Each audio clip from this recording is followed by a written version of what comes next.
You're going to jail, sweetheart, and I'll make sure you never step foot on a commercial aircraft again. The words sliced through the cabin air like broken glass, sharp and unforgiving. Victoria Hartwell's voice carried the kind of cold satisfaction that comes from absolute power. Her manicured fingers adjusting the diamond bracelet on her wrist as she watched the handcuffs click into place around the young woman's delicate hands. The passengers in first class leaned forward in their leather seats, phones already recording, eager to witness what they assumed was justice being served. A thief caught red-handed. Drama at 35,000 feet. Content for their social media feeds.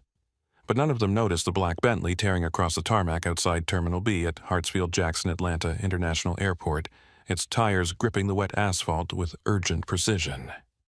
None of them saw the way ground crew members stepped aside, their radios crackling with nervous chatter. None of them knew that the man stepping out of that luxury sedan didn't just own stock in Meridian Airlines. He owned the company, and the young woman in handcuffs wasn't just any passenger, she was his daughter. When Marcus Blackwell stepped onto Meridian Flight 447, the silence would be deafening. The reckoning would be swift, and Victoria Hartwell would discover that some mistakes cost more than just your job, they cost everything you've built your identity around. Before we dive into this shocking story of justice at 35,000 feet, where are you watching from? Drop your location in the comments below. We love seeing our global community come together around stories that matter. And if you believe that respect shouldn't depend on the price of your clothes or the color of your skin, hit that subscribe button and turn on notifications. You won't want to miss how this unfolds. Now, let's go back to where it all began 47 minutes earlier when a young art student walked onto a plane with no idea that her life was about to change forever. The rain hammered against the reinforced windows of Gate A7, each drop exploding like tiny fireworks against the glass. Inside the terminal, the usual chaos of modern air travel hummed with mechanical precision, rolling luggage wheels on polished floors overhead, announcements echoing through the cavernous space, the constant beep of scanners and electronic boarding passes.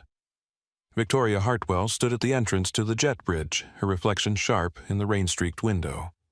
At 35, she had perfected the art of intimidation through presentation. Her navy blue Meridian Airlines uniform was tailored to perfection, not a thread out of place. Her blonde hair was pulled into an immaculate chignon, secured with a pearl-studded clip that caught the harsh terminal lighting. Diamond stud earrings, real ones, not the cubic zirconia most flight attendants could afford, glinted at her ears. Her makeup was flawless, her posture military straight. She checked her Cartier watch, a gift to herself after her promotion to senior purser 3 years ago. Boarding for Flight 447 to Los Angeles would begin in 12 minutes. 12 minutes to prepare herself for another performance of power, another opportunity to remind everyone exactly who controlled the cabin once those doors closed. Elena Victoria's voice cut through the ambient noise like a scalpel. The younger flight attendant, a 28-year-old Hispanic woman with kind eyes and nervous energy, hurried over from the boarding counter. "Yes, Miss Hartwell, I want you to watch the passengers carefully today. We've had too many irregularities lately. People thinking they can dress however they want and waltz into first class like they own the place." Victoria's lips curved into what might have been a smile on someone else's face. On her, it looked predatory. Standards exist for a reason, Elena. Our first-class passengers pay premium prices for a premium experience. Part of that experience is knowing they won't be surrounded by undesirable elements. Elena's dark eyes flickered with something that might have been disagreement, but she nodded dutifully. "Of course, Miss Hartwell. Good girl." Victoria's attention shifted to her reflection again, adjusting her name tag so it caught the light just right. Senior Purser Vi Hartwell. 15 years of clawing her way up from economy service to this position of authority. 15 years of taking orders from passengers who looked down on her, who treated her like hired help. Now, finally, she was the one with power. She was the one who decided who belonged and who didn't. The storm outside intensified, lightning illuminating the runways in stark, dramatic flashes. It felt appropriate somehow, like nature itself was setting the stage for what was about to unfold. Victoria smoothed her skirt one final time and walked toward the boarding counter, her heels clicking with military precision against the floor. She had no idea that in less than an hour her perfectly constructed world would collapse around her like a house of cards in a hurricane. Victoria Hartwell had built her entire identity around control. Growing up in a trailer park in rural Georgia, she had learned early that respect wasn't given, it was taken.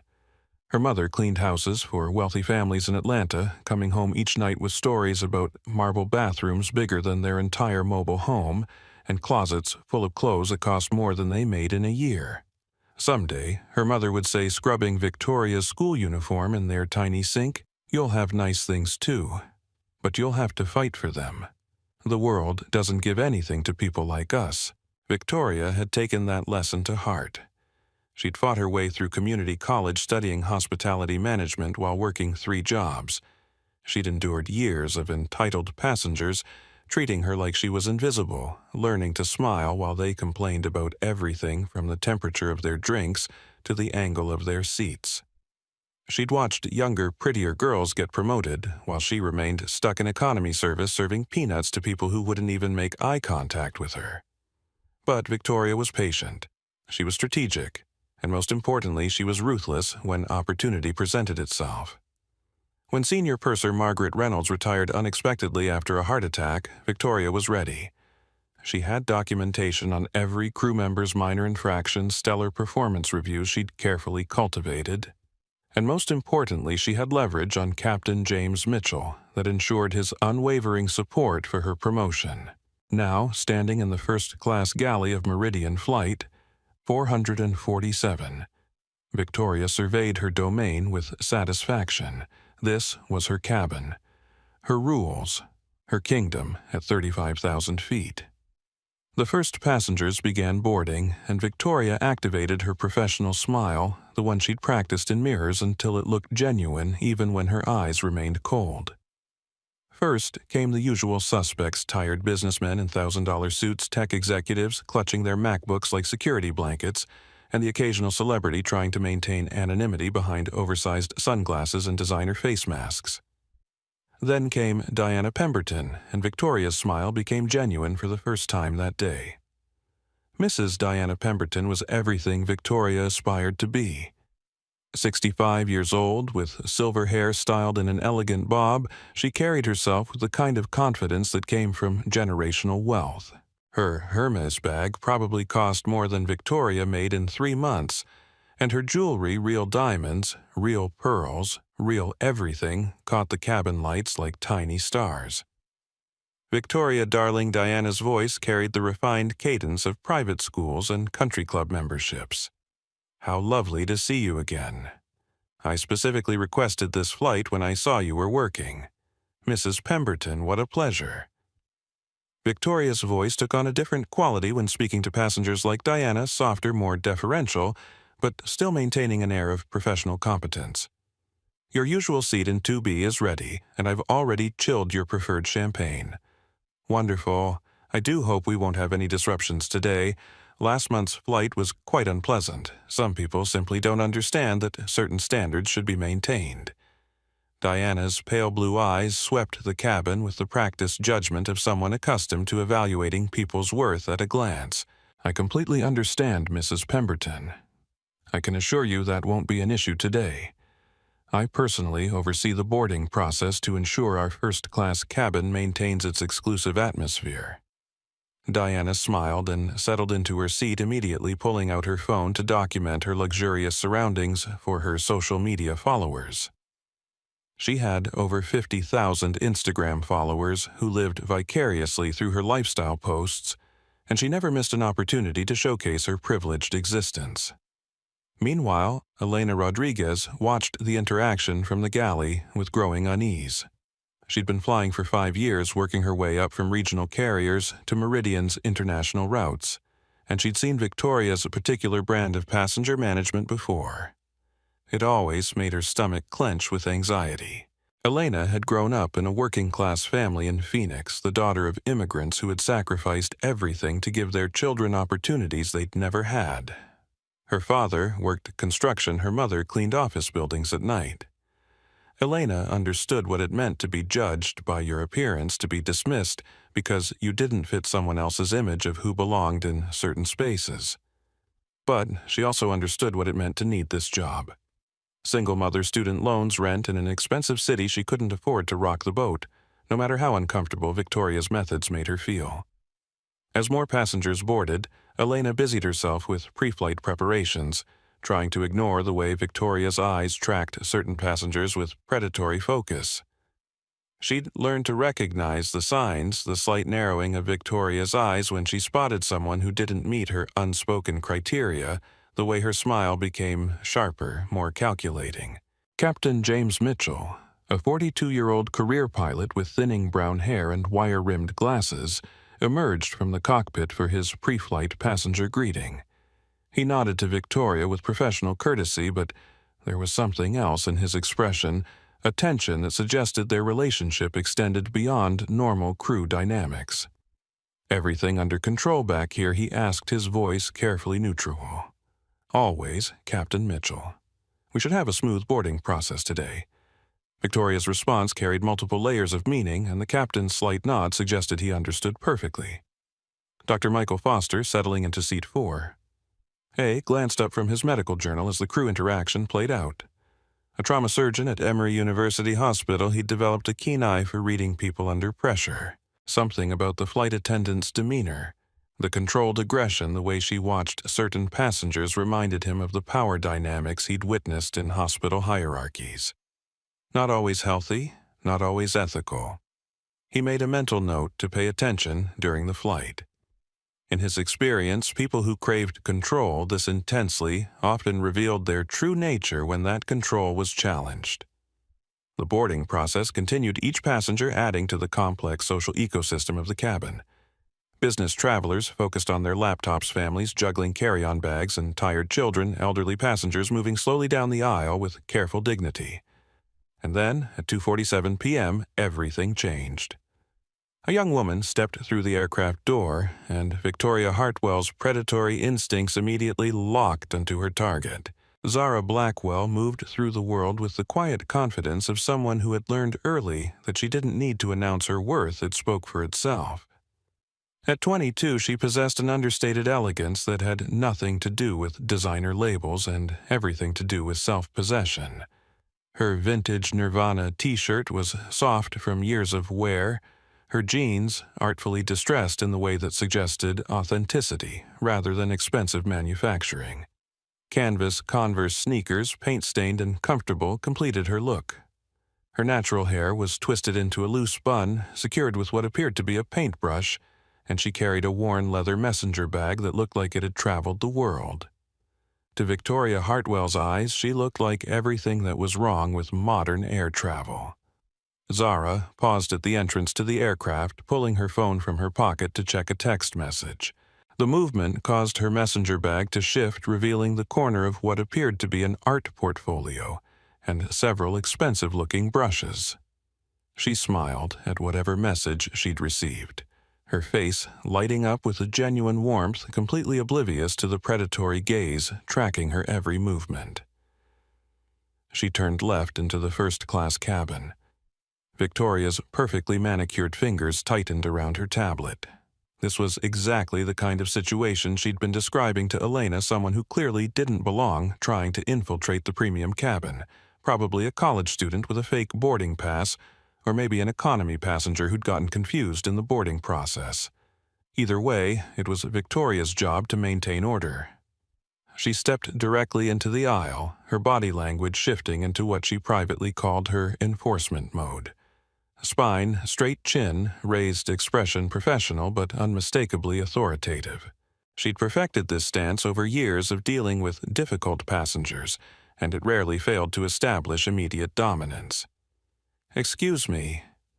Miss Victoria's voice carried clearly through the cabin, pitched just loud enough to ensure other passengers would witness her professional handling of the situation. "I believe you may be turned around. The economy cabin is through the main galley past the business class section. Zara looked up from her phone, amber eyes focusing on Victoria with mild curiosity rather than the immediate deference Victoria expected. She was prettier than Victoria had initially realized, the kind of natural beauty that didn't require enhancement, which somehow made Victoria's irritation sharpen. "I'm sorry." Zara's voice carried a slight southern accent, cultured but warm. The kind of accent that suggested private schools and summer homes, which only increased Victoria's suspicion. Rich kids playing dress-up pretending to be bohemian while their trust funds paid for first-class tickets. The economy section, Victoria repeated, her smile becoming more pronounced. It's easy to get confused when boarding. The first-class cabin is reserved for passengers with premium tickets. She gestured toward the back of the plane with the kind of theatrical politeness that barely concealed condescension. Zara's expression didn't change, but something shifted in her posture, a subtle straightening that suggested this wasn't her first encounter with this particular type of assumption. "I appreciate your concern," Zara said, her voice remaining level and pleasant, "but I'm exactly where I need to be." She reached into her messenger bag and pulled out her boarding pass, extending it toward Victoria without defensiveness or apology. The gesture was simple matter of fact, as if she were showing identification to enter a museum rather than defending her right to exist in a particular space. Victoria took the boarding pass, her eyes scanning it with the kind of intensity usually reserved for suspicious documents at border crossings. Zara Blackwell, Seat 2A. The first-class designation was clearly printed, the Meridian Airlines logo authentic, the paper quality suggesting it had been printed from their premium reservation system rather than a budget third-party site. But something about it felt wrong to Victoria. Maybe it was the name Blackwell, which didn't appear on her mental list of frequent first-class passengers. Maybe it was the contradiction between Zara's appearance and the expensive seat assignment. Or maybe it was simply that Victoria's worldview required certain people to stay in certain places, and this young woman was disrupting that carefully maintained order. Blackwell Victoria said the name aloud as if testing its validity. "I don't recognize that name from our elite frequent flyer list. Are you perhaps traveling on an employee standby pass? Those are subject to specific dress code requirements." The question hung in the air like smoke. Several passengers had now turned their attention to the interaction, their conversations pausing as they recognized the subtle drama unfolding in the aisle. Diana Pemberton lowered her reading glasses, watching with the kind of interested detachment of someone observing a reality TV show. Dr. Foster glanced up from his journal, his trained eye immediately recognizing the power dynamics at play. He'd seen similar scenarios in hospital settings, senior staff challenging junior colleagues based on assumptions rather than facts, using authority as a weapon rather than a tool for fairness. Elena Rodriguez felt her stomach clench as she watched from the galley. She could see where this was heading, had witnessed Victoria's particular brand of passenger management before.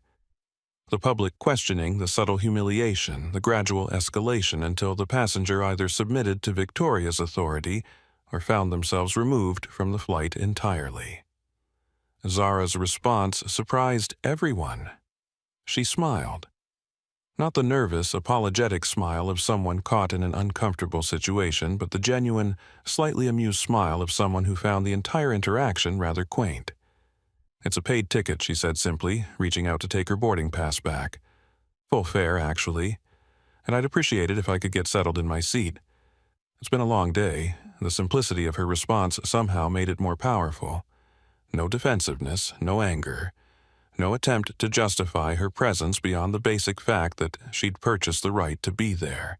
The calm confidence in her voice suggested this wasn't a debate in her mind. It was a statement of fact. Victoria felt something she rarely experienced any more: uncertainty. In her carefully constructed hierarchy of air travel passengers who looked like Zara didn't speak with this kind of quiet authority. They became flustered, apologetic, grateful for any accommodation she might deign to offer. They didn't smile like they knew something she didn't. "I understand. You believe you have a valid ticket," Victoria said, her voice taking on a sharper edge. "But as senior purser, I have the responsibility to verify all first-class passenger credentials. There have been several instances recently of fraudulent boarding passes being used to access premium cabins. This was a lie, but Victoria had learned that invoking security concerns gave her almost unlimited authority to question passengers. Airlines had become increasingly paranoid about fraud, and crew members were encouraged to err on the side of caution when something seemed suspicious. "Then verify it," Zara said, her smile never wavering. "Check your passenger manifest, call your supervisor, run whatever security protocols you need. I'll wait." The response caught Victoria off guard. Most passengers would have become defensive at this point, would have started explaining themselves or producing additional identification. Zara's complete lack of concern suggested either supreme confidence or supreme naivety, and Victoria wasn't sure which possibility was more irritating. Diana Pemberton chose that moment to insert herself into the conversation. "Victoria, darling," her voice carried the kind of casual authority that came from decades of having her opinions matter. "Is there some sort of problem? I can feel a draft from the door. And frankly, this young lady is blocking my view of the safety demonstration." The comment was perfectly calculated, expressing concern for safety and procedures, while subtly suggesting that Zara's presence was disruptive to the cabin's normal order. Diana had perfected this kind of passive aggression through years of country club politics and charity board meetings. Zara turned to look at Diana, her expression remaining pleasant, but somehow becoming more focused. When she spoke, her voice carried a different quality, still warm but with underlying steel. "I apologize if my existence is inconvenient for you," she said. "I'm sure we can all manage to coexist peacefully for the next few hours." The word choice was deliberate. Existence rather than presence. It suggested that Diana's objection wasn't to Zara's behavior, but to her fundamental right to occupy space in the cabin.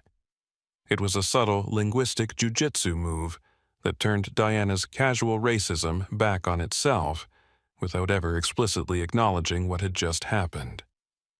Doctor. Foster felt his medical training kick in the ability to recognize patterns, to see connections that others missed. This young woman wasn't just defending herself.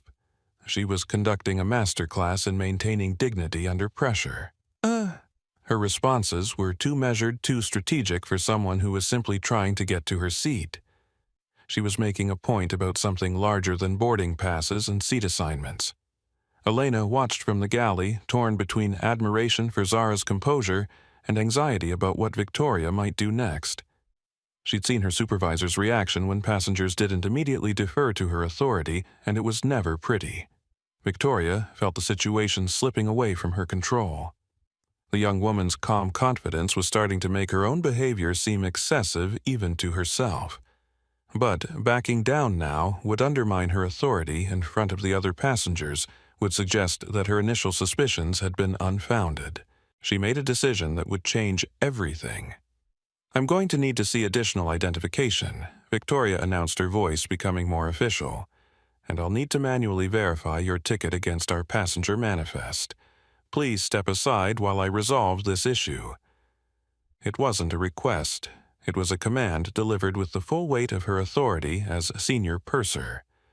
In Victoria's experience, this was usually where passengers either complied or made themselves look unreasonable by refusing to cooperate with basic security procedures. Zara's phone buzzed in her pocket. She glanced at it briefly, and for just a moment her smile became something else entirely. Not amused, not pleasant, but satisfied in a way that suggested she'd been waiting for exactly this moment. "Of course," she said, stepping slightly to the side but not leaving the first-class cabin. "Take all the time you need."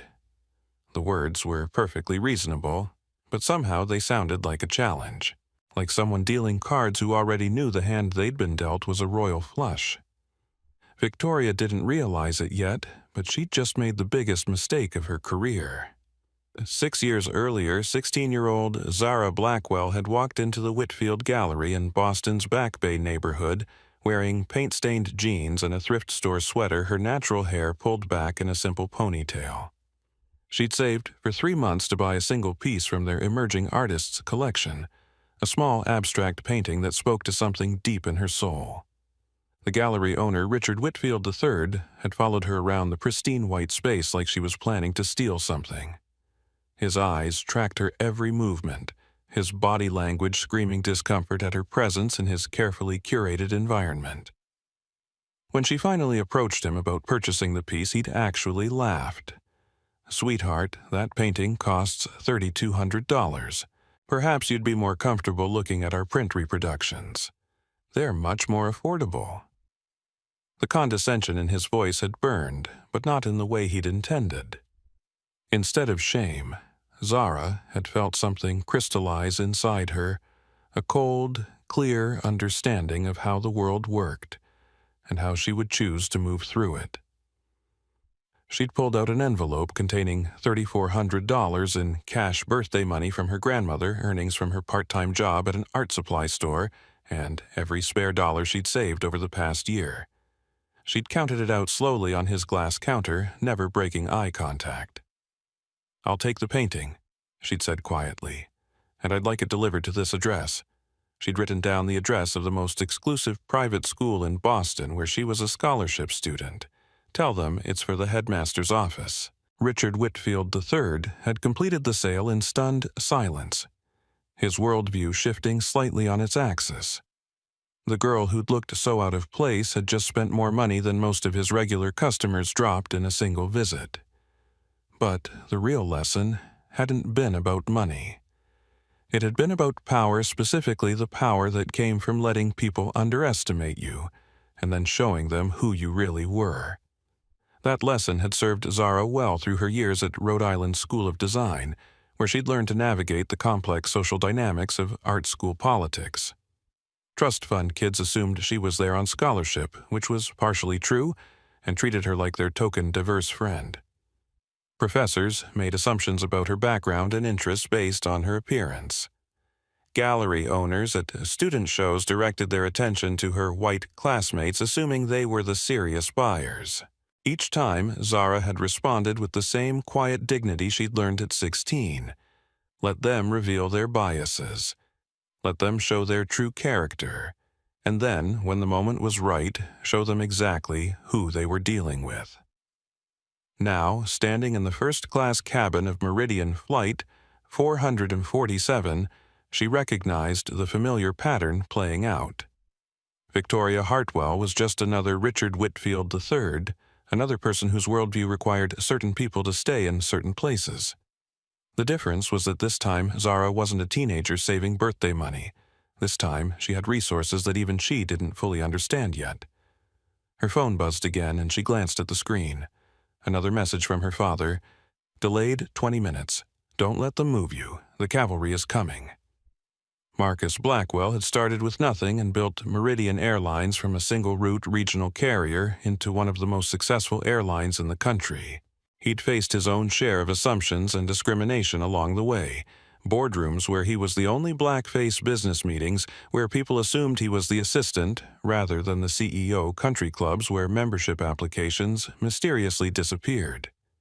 But he'd learned something important about power. The most effective way to wield it was quietly, strategically, and with devastating precision when the moment demanded it. When Zara had called him 20 minutes earlier to report the situation developing on his own airline, his response had been immediate and surgical. Private car dispatched to the airport, security clearance arranged, and most importantly, complete documentation of everything that was about to unfold.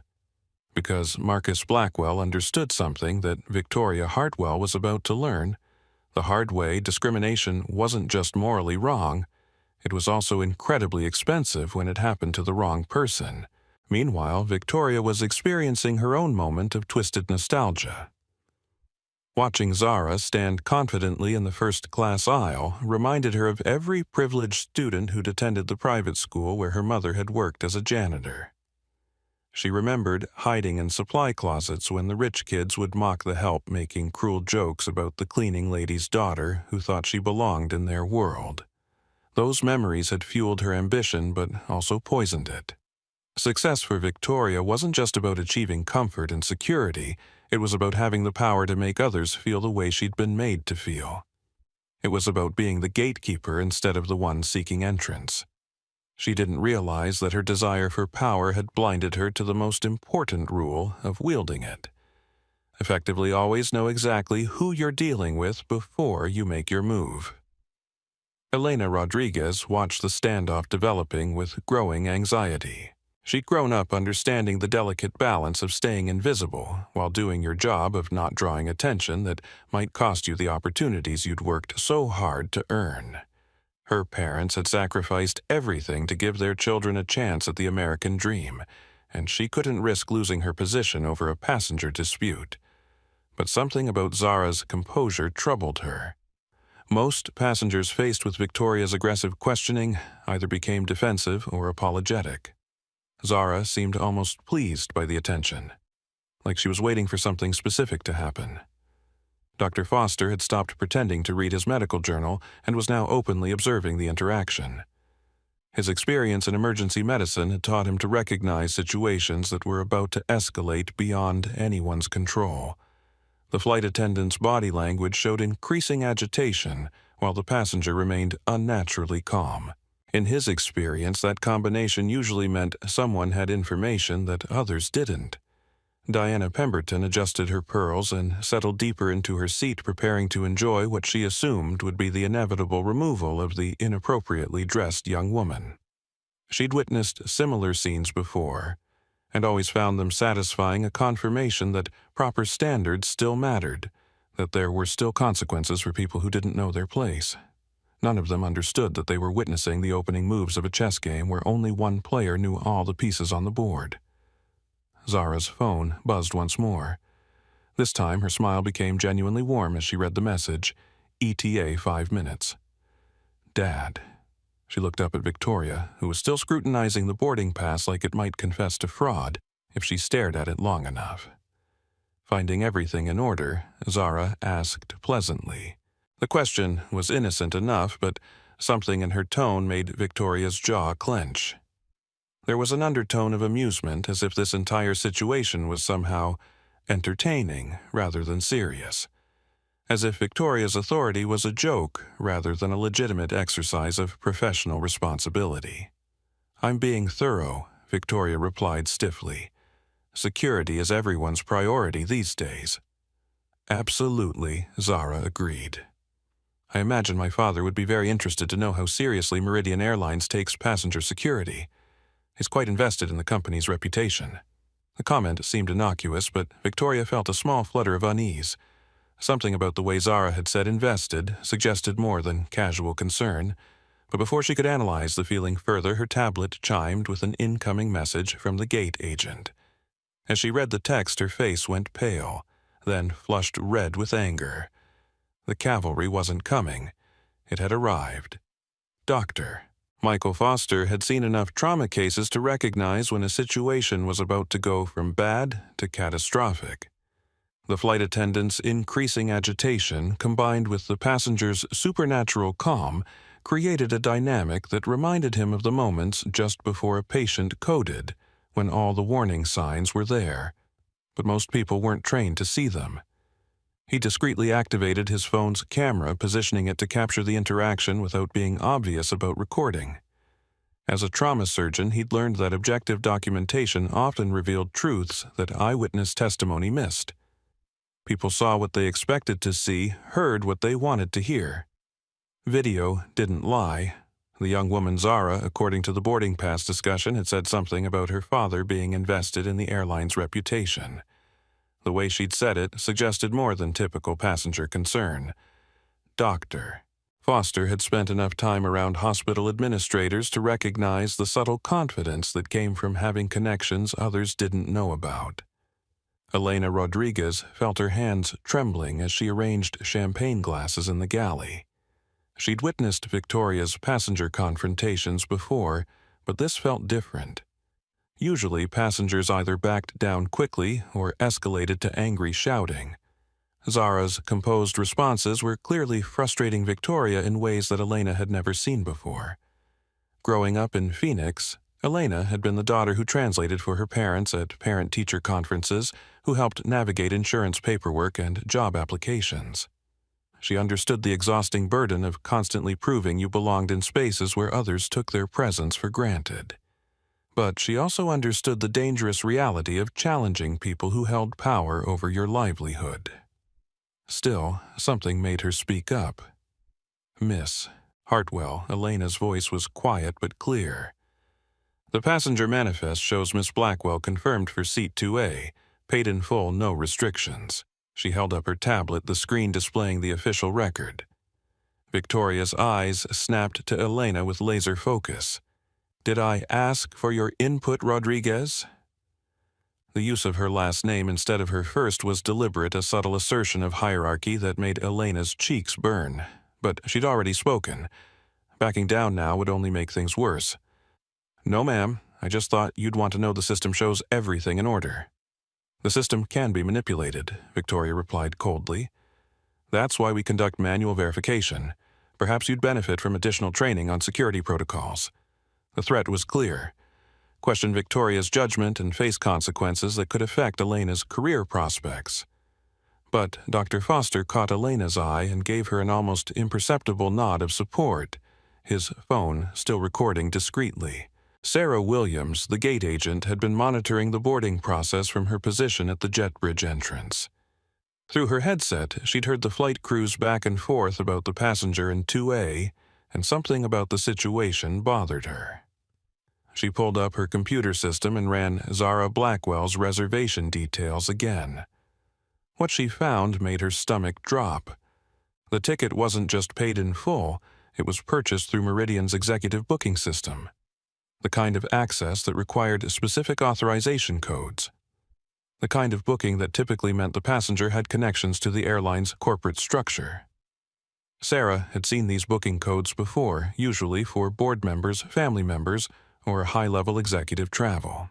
She grabbed her radio to alert the flight crew but paused when she saw a black Bentley approaching the aircraft on the tarmac below. Executive ground transport wasn't unusual at Hartsfield-Jackson, but something about this particular arrival caught her attention. Airport security was clearing a path, ground crew supervisors were gathering nearby, and the level of activity suggested someone very important was about to board. Diana Pemberton, meanwhile, was thoroughly enjoying what she perceived as entertainment. She'd positioned herself to have a clear view of the confrontation while maintaining plausible deniability about eavesdropping. Her phone was discreetly recording as well, though her intentions were less noble than Dr. Foster's. She planned to share the drama with her social media followers as an example of declining standards in air travel. "I do hope this resolves quickly," she commented loudly enough for nearby passengers to hear. "Some people simply don't understand that first-class service requires maintaining certain standards." The comment was designed to provide social pressure for Zara to accept reassignment to economy, to acknowledge that she didn't belong among Diana's class of passenger. Instead, Zara turned to face Diana directly. "I couldn't agree more about standards." Zara said, her voice pleasant but her eyes sharp, though I suspect we might define them differently. The response was perfectly polite, but it carried an unmistakable challenge. Diana felt herself flush, unsure whether she'd just been insulted or agreed with. Before she could formulate a response, her attention was drawn to activity outside the aircraft windows. A small convoy of airport vehicles was approaching the plane ground crew trucks, a security escort, and most prominently the black Bentley that seemed to command everyone's attention. Diana pulled out her reading glasses to get a better look, her social media instincts recognizing a potentially significant development. Inside the cabin, the tension was becoming palpable. Other passengers had begun to notice the standoff in the aisle, conversations dying down as people focused on the drama unfolding in first class. A few had their phones out recording what they assumed would be the eventual removal of the inappropriately dressed passenger. Zara checked her phone again and smiled, the first completely genuine expression of pleasure she'd shown since boarding. Whatever message she'd received had clearly been welcome news. "Miss Hartwell," she said, her voice carrying a new note of anticipation, "I believe your verification process is about to become much simpler." Victoria frowned, unsure what that meant, but not liking the confidence in Zara's voice. She was about to demand clarification when Captain James Mitchell's voice came over the intercom. "Ladies and gentlemen, we're going to have a brief delay before pushback. Please remain seated while we handle some last-minute passenger boarding. The announcement was unusual. Flights rarely accommodated late passengers once boarding was complete. Victoria felt a flutter of unease, but told herself it was probably just another entitled businessman who'd missed his connection and pulled strings to make the flight wait.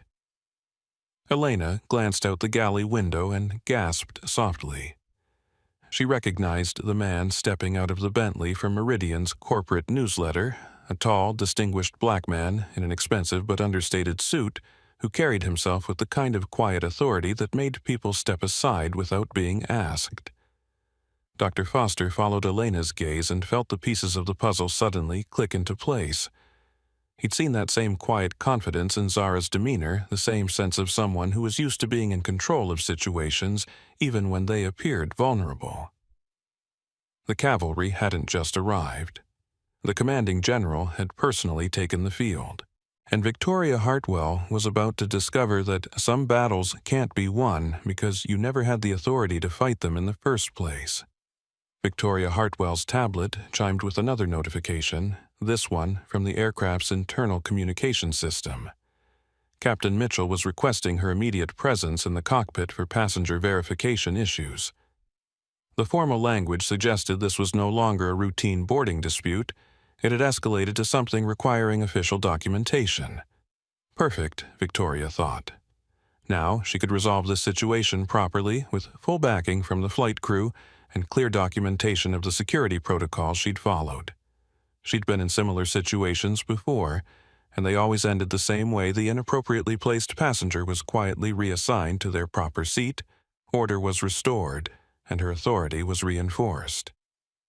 "Miss Rodriguez," she said to Elena, her voice carrying the crisp authority of command. "Please escort Miss Blackwell to economy seating while I verify her ticket status with the captain.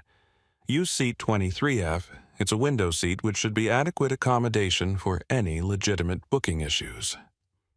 Elena's stomach clenched. She'd seen Victoria use this tactic before, physically relocate the passenger before completing verification, making it harder for them to argue their way back to their original seat. Once someone was settled in economy, flight crew were less likely to disrupt the cabin again by moving them back to first class, regardless of what the verification revealed. "Ma'am," Elena said carefully, "shouldn't we complete the verification before? Did I ask for your opinion on procedures?" Victoria's voice cut through the cabin like a whip crack. "Follow my instructions, or we'll be having a conversation with crew management about your ability to follow direct orders." The threat hung in the air, sharp and unmistakable. Elena's job, her health insurance, her ability to support herself, all of it balanced on Victoria's evaluation of her performance. She looked helplessly at Zara, who gave her a small, understanding nod. "It's all right," Zara said quietly. "Do what you need to do. I understand your position." But instead of moving toward economy, Zara settled more firmly into seat 2A, pulling out her phone with the casual confidence of someone who knew backup was coming. Her fingers moved quickly across the screen, sending a rapid series of text messages. Victoria felt her carefully maintained control begin to slip. "Miss Blackwell, I've asked you to temporarily relocate while we resolve the verification issue. Refusing to comply with crew instructions is a federal offense." "I'm not refusing anything," Zara replied, calmly, not looking up from her phone. "I'm waiting for your verification to be completed as requested. Since this is my assigned seat and I have a valid boarding pass, I see no reason to relocate during your administrative process." The logic was unassailable, but it directly challenged Victoria's authority in front of the other passengers. Dr. Foster continued recording, discreetly recognizing that this exchange was revealing something important about both women's understanding of power dynamics. Diana Pemberton shifted in her seat, her enjoyment of the situation beginning to transform into impatience. "Victoria, surely this can be resolved without disrupting the entire first-class cabin. Some of us have connecting flights to consider." Victoria seized on Diana's comment as validation of her position. "You're absolutely right, Mrs. Pemberton. One passenger's refusal to cooperate shouldn't inconvenience our valued premium customers." She turned back to Zara with renewed confidence. "Final request, Miss Blackwell. Please relocate to economy while verification is completed. Zara looked up from her phone, and for the first time since boarding, her smile had an edge to it. And if I refuse, then we'll have to involve airport security to resolve the situation. Security. Zara repeated the word thoughtfully, as if considering its implications. That's interesting. Tell me, Miss Hartwell, what exactly would you report to security? That a passenger with a valid boarding pass is sitting in their assigned seat. The question hung in the air like a challenge. Victoria felt her face flush as she realized the logical flaw in her position. What exactly would she tell security? That she suspected fraud based on what the passenger's appearance? Her clothing choices. The fact that she didn't recognize the name from the frequent flyer list I would report. Victoria said carefully that a passenger is refusing to comply with crew instructions during a routine security verification. Which instructions specifically? Zara's voice remained pleasant, but her questions were becoming more pointed. The instruction to leave my assigned seat without cause.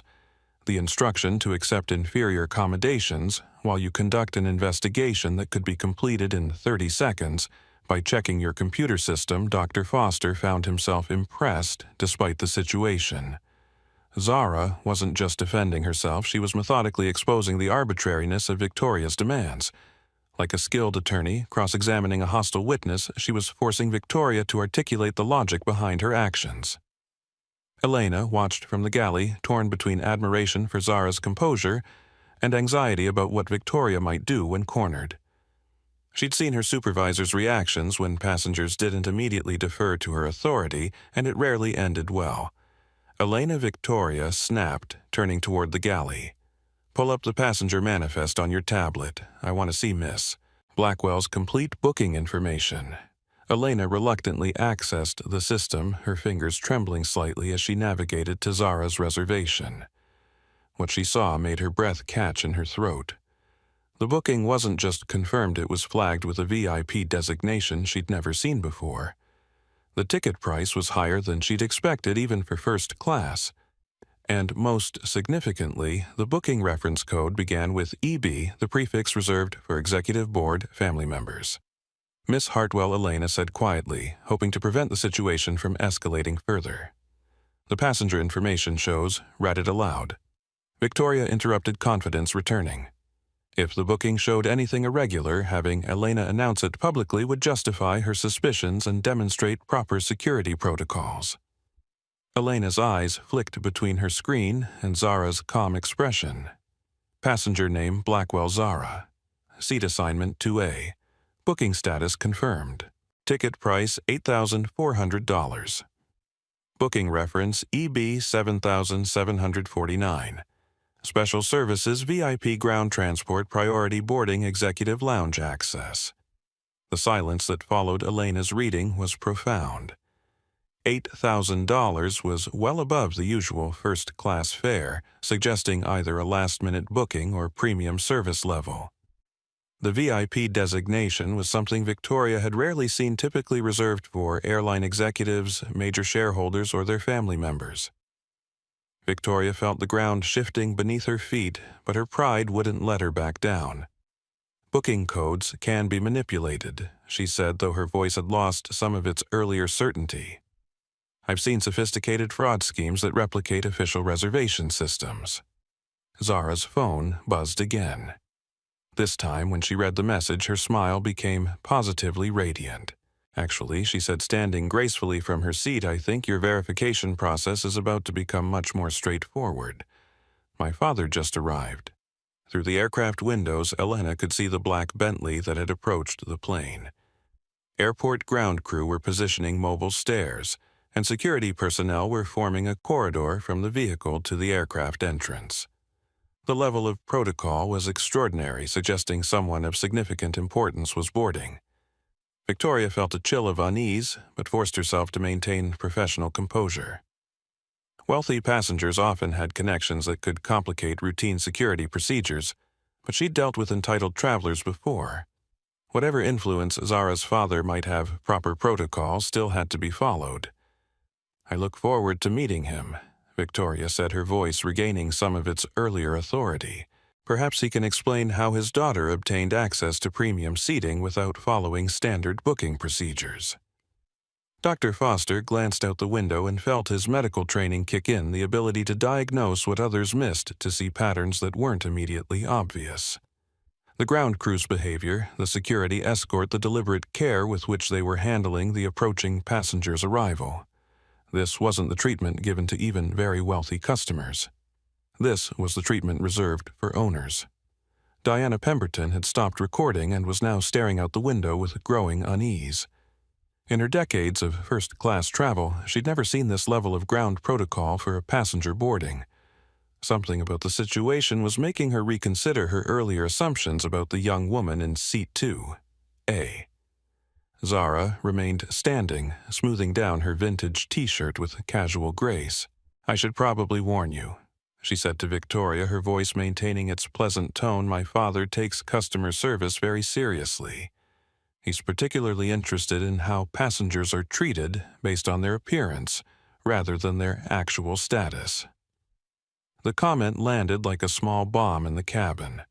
Several passengers exchanged glances, beginning to understand that this situation might be more complex than they'd initially assumed. Victoria felt sweat beginning to form along her hairline, despite the cabin's controlled temperature. Something about Zara's confidence, combined with the extraordinary ground protocol happening outside, was triggering alarm bells she couldn't ignore. But backing down now would undermine everything she'd built her professional identity around. "Regardless of your family connections," Victoria said, her voice becoming more formal, "security protocols exist for everyone's protection. I've followed proper procedures in questioning suspicious booking activity." Suspicious based on what criteria? Zara asked, her amber eyes focusing on Victoria with laser intensity. The question was simple, but it went straight to the heart of the matter.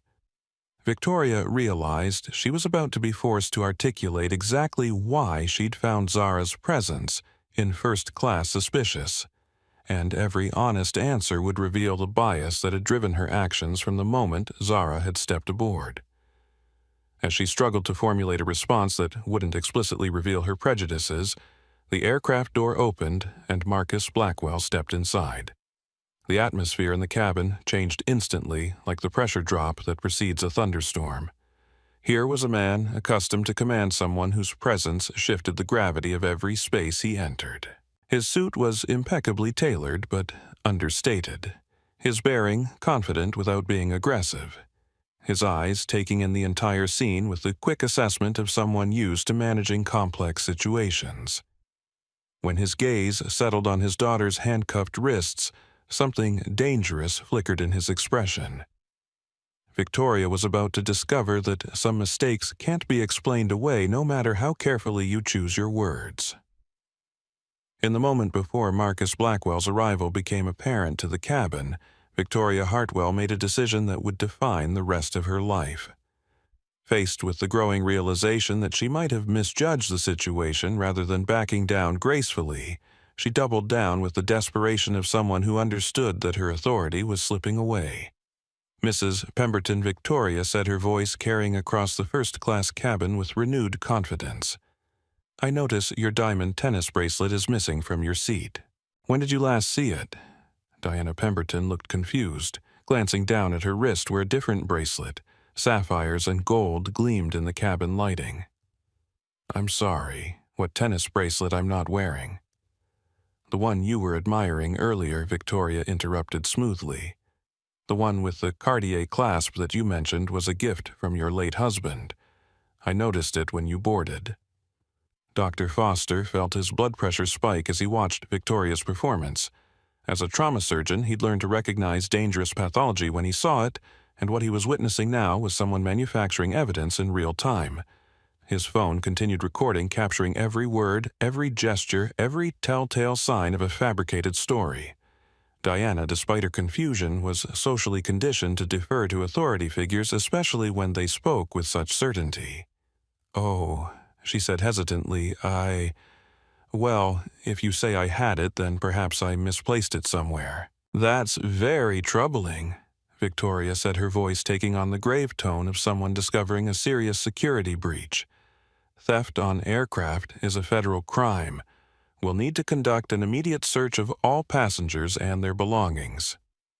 Elena Rodriguez watched in horror from the galley as Victoria pulled her own tennis bracelet from her pocket, the one she'd worn to work that morning and removed before the flight as per regulation. With practiced sleight of hand, Victoria approached Zara's messenger bag, which hung from the armrest of seat 2A. Miss Blackwell Victoria, said her voice carrying the authority of absolute certainty. "I'm going to need to search your bag for the missing jewelry. This is standard protocol for theft investigations." Zara looked up from her phone with mild interest as if watching a particularly engaging magic trick. "Of course," she said. "Though I'm curious why you'd suspect me specifically when there are 30 other passengers in this cabin." The question was perfectly reasonable, but Victoria was committed to her course of action now. Suspicious behavior patterns, she replied, unzipping Zara's bag and beginning to rummage through art supplies, books, and personal items. Passengers exhibiting deceptive booking practices often engage in other criminal activities. Dr. Foster felt sick as he watched Victoria plant the bracelet deep inside Zara's bag beneath a portfolio of artwork and a small makeup case. The motion was swift and practiced, suggesting this wasn't the first time Victoria had used such tactics to resolve challenging passengers. "Here we are," Victoria announced, pulling the bracelet from Zara's bag with theatrical surprise. "Mrs. Pemberton, can you identify this as your missing jewelry?" Diana squinted at the bracelet, her confusion deepening. The piece was beautiful, but wasn't anything she recognized. However, surrounded by official accusations and Victoria's confident presentation of evidence, she found herself nodding uncertainly. Yes, it could be. I mean, if you found it in her bag." Elena's hands trembled as she realized what she was witnessing. Victoria had just planted evidence and coerced a false identification from a confused, elderly passenger. This wasn't passenger management. This was criminal behavior disguised as a security protocol. Zara's reaction surprised everyone. Instead of shock, denial, or anger, she began to laugh. Not hysterical laughter, but genuine amusement, as if Victoria had just told an exceptionally clever joke. "That's very impressive sleight of hand," Zara said, her voice warm with appreciation. "Did you learn that in flight attendant training, or is it a personal hobby?" Victoria's face flushed red. "Are you accusing me of planting evidence? That's a serious allegation to make without proof." "Oh, I'm not making any allegations," Zara replied, settling back into her seat with obvious enjoyment. "I'm just admiring your technique, though you might want to consider that several people have been recording this interaction, and they captured some very interesting camera angles." Dr. Foster held up his phone slightly, making sure Victoria could see that he'd been filming. Other passengers began checking their own devices, realizing they might have captured something significant. Victoria felt panic beginning to claw at her chest, but she was too far committed to her course of action to stop now. "Passengers are not permitted to record during security investigations," she snapped. "All devices must be surrendered immediately." "Actually," came a new voice from the aircraft entrance, "I'd like to see those recordings myself." The entire first-class cabin turned toward the voice. Marcus Blackwell stood in the doorway, his presence immediately dominating the space. He wasn't a large man, but he carried himself with the quiet authority of someone accustomed to having his words carry weight. Behind him, Elena could see airport security personnel and what appeared to be airline executives gathering in the jet bridge. Victoria felt her world beginning to tilt on its axis, but she forced herself to maintain professional composure. "Sir, we're conducting a theft investigation. I'll need to ask you to return to the boarding area until we've completed our security protocols." Marcus stepped fully into the cabin, his eyes taking in the scene with methodical precision. His daughter, looking remarkably composed despite being accused of theft. A flight attendant holding a bracelet with obvious agitation. Other passengers with phones out recording what appeared to be a significant confrontation. "I see," Marcus said, his voice carrying the kind of calm that preceded storms. "And what exactly has been stolen?" Victoria straightened her shoulders, drawing on 15 years of authority in aircraft cabins. "This passenger," she gestured toward Zara, "has been caught with a diamond bracelet belonging to Mrs. Pemberton. We found it in her personal bag during a security search. Marcus looked at Diana Pemberton, who was beginning to appear increasingly uncomfortable with the attention. "Mrs. Pemberton, can you describe this bracelet that was stolen from you?" Diana fidgeted with her hands, her earlier certainty evaporating under direct questioning. "Well, it was diamonds and gold, and I'm not entirely certain I was wearing it today, actually. But you identified it as yours when Miss Hartwell presented it to you." She seemed so certain, and with all the official procedures. Diana's voice trailed off as she realized how weak her identification sounded. Dr. Foster stepped forward, holding his phone. "Sir, I have video evidence of this entire interaction, including the moment the bracelet was placed in the passenger's bag. Would you like me to transfer it to airline security?" Victoria felt the blood drain from her face. This passenger is attempting to interfere with a federal investigation. Security footage taken without consent is inadmissible as evidence. Marcus smiled for the first time since boarding, but it wasn't a pleasant expression. Actually, Miss Hartwell passengers have every right to document their interactions with airline personnel, especially when those interactions involve accusations of criminal behavior. He turned to Elena, who had been watching the exchange with growing horror. "Miss Rodriguez, isn't it Elena Rodriguez from Phoenix 5 years with Meridian excellent performance reviews, except for some concerns about following unconventional passenger management directives?" Elena's eyes widened in surprise. How did he know her performance history? "Yes, sir."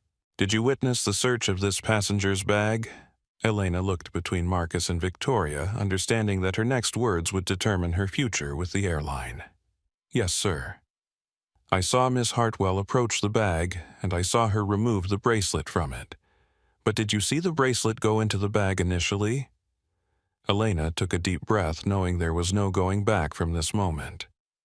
"No, sir. But I did see Miss Hartwell remove a bracelet from her own pocket just before conducting the search."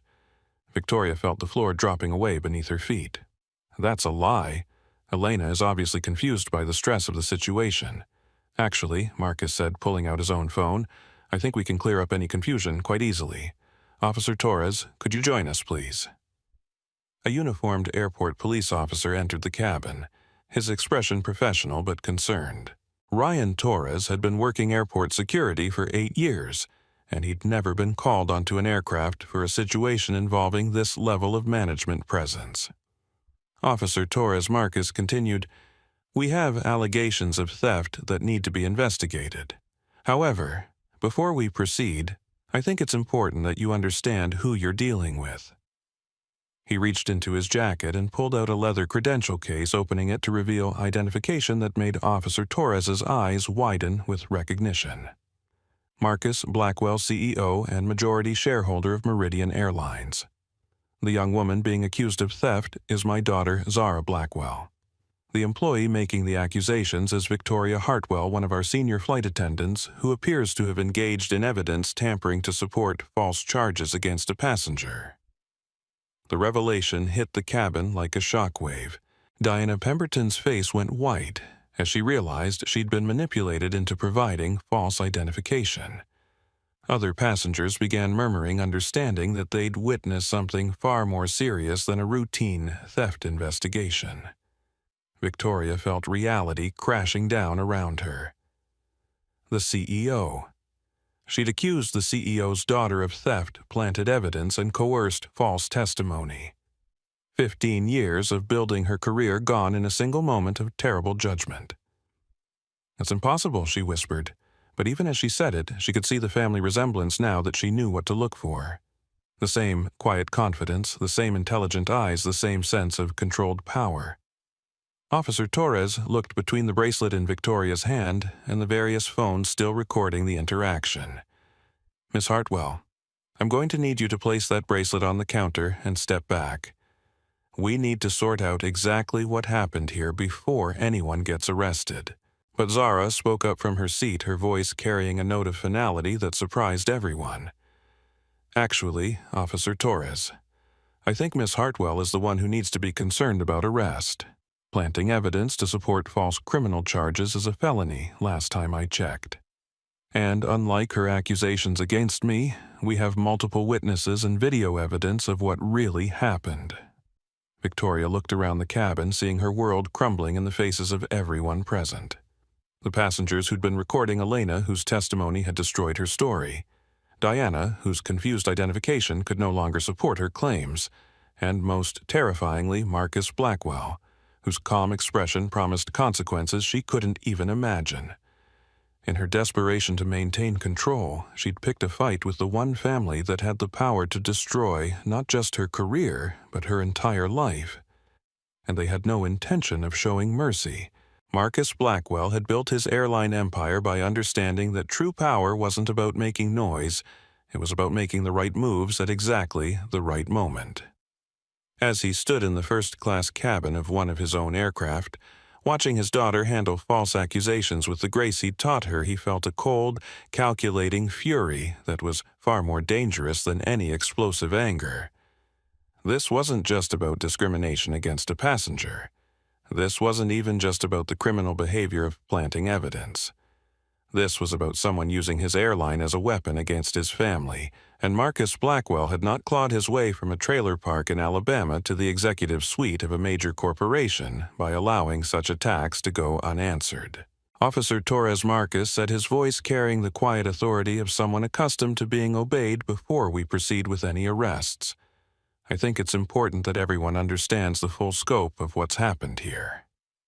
He moved deeper into the cabin, his presence commanding attention from every passenger. Dr. Foster continued recording, recognizing that he was witnessing something that would likely become corporate legend. Elena Rodriguez stood frozen in the galley, understanding that her honest testimony had probably saved her career, but ended Victoria's.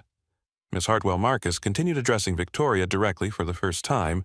"According to the testimony we've just heard, you removed a bracelet from your own pocket, planted it in my daughter's belongings, and then accused her of theft. Is that an accurate summary of events?" Victoria's mouth opened and closed soundlessly. Every instinct told her to deny the accusations, to maintain her authority, to claim that she was simply following security protocols. But faced with multiple witnesses, video evidence, and the man who literally signed her paychecks, the lies wouldn't come. There were suspicious circumstances. I was following proper security procedures." "Which procedures authorize planting evidence?" Marcus asked quietly. "I've read every training manual, every security protocol, every federal regulation governing airline personnel conduct. Please cite the specific procedure that permits framing passengers for theft." The question hung in the air like a sword. Victoria realized that any answer she gave would either admit to criminal behavior or prove ignorance of the regulations she claimed to be following. Zara watched her father work with professional admiration. This was why Marcus Blackwell had succeeded in the brutal world of airline management, not through anger or aggression, but through methodical dismantling of opposition, using facts, logic, and consequences. Dad Zara said quietly, "I think Miss Hartwell might be confused about what constitutes proper security protocol. Maybe she needs some additional training." The suggestion was delivered with perfect innocence, but everyone in the cabin understood the underlying message.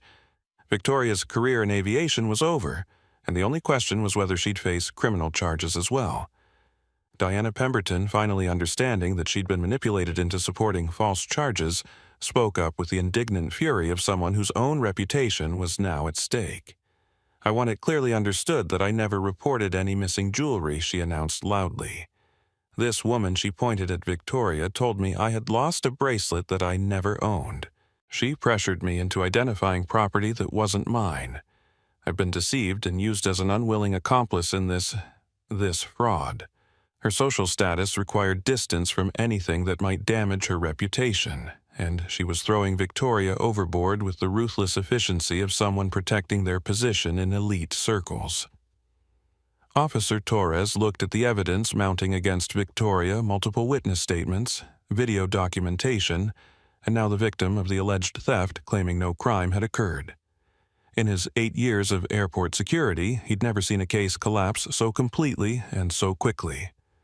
"Miss Hartwell," he said formally, "I need you to place your hands behind your back. You're under arrest for filing a false police report, evidence tampering, and conspiracy to commit fraud. Victoria felt the handcuffs click around her wrists, the same handcuffs she'd watched being placed on Zara 30 minutes earlier. The irony was lost on no one, least of all Dr. Foster, whose recording would later show the exact moment when Victoria's face crumpled into the realization that her life as she'd known it was over. "This is a mistake," she whispered, but the words sounded hollow even to herself. "I was protecting the airline's interests. I was maintaining standards." Marcus stepped closer, his voice dropping to a level that only Victoria could hear. "Miss Hartwell, in 30 years of business, I've learned that people who talk most loudly about maintaining standards are usually the ones most threatened by them. You saw my daughter's appearance and decided she didn't belong in first class. You made that decision based on bias, then manufactured evidence to support it when she refused to be bullied." He paused, studying her face with the clinical detachment of someone examining a failed business model. "But here's what you didn't understand. Real standards aren't about the cost of someone's clothes or the color of their skin. Real standards are about character integrity and treating people with dignity, regardless of how they look.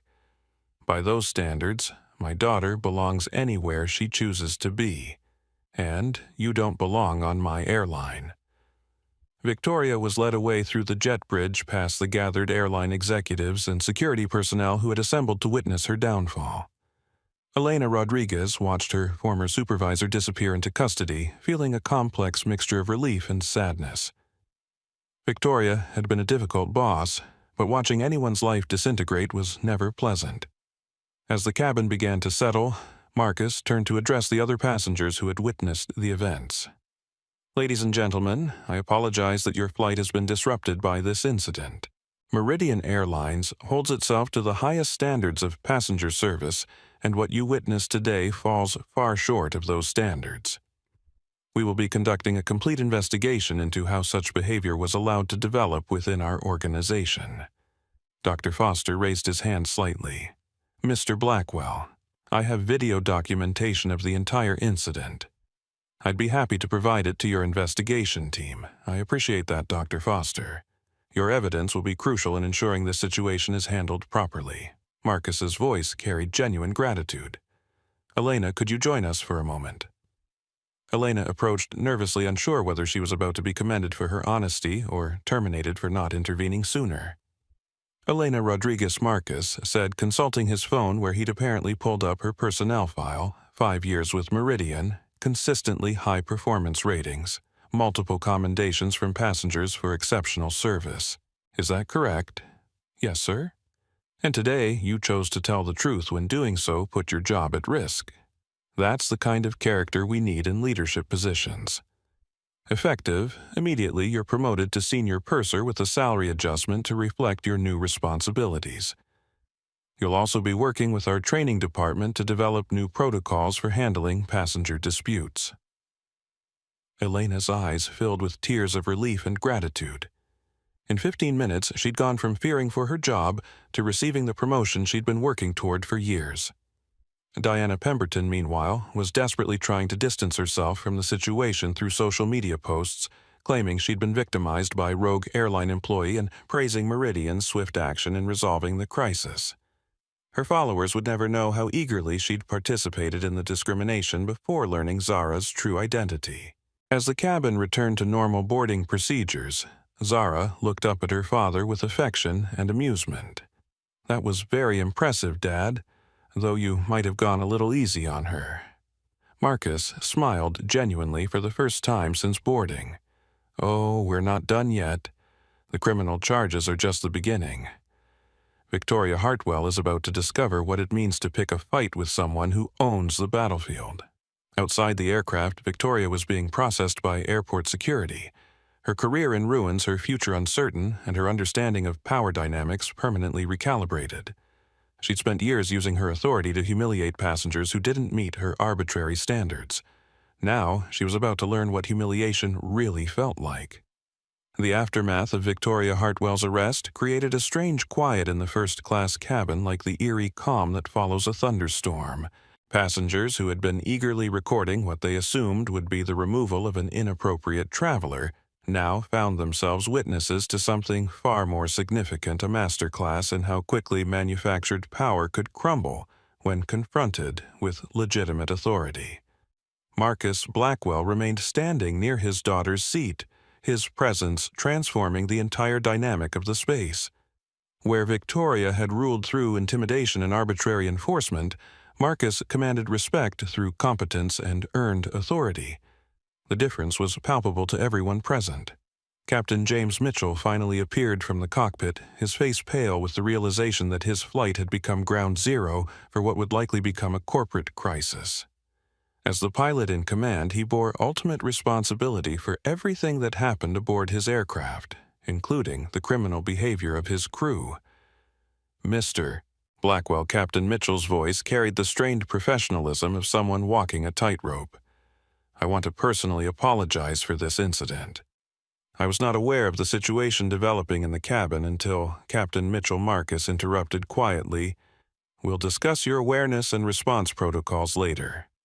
Right now, I'm more interested in understanding how Miss Hartwell developed the confidence to behave this way on my aircraft."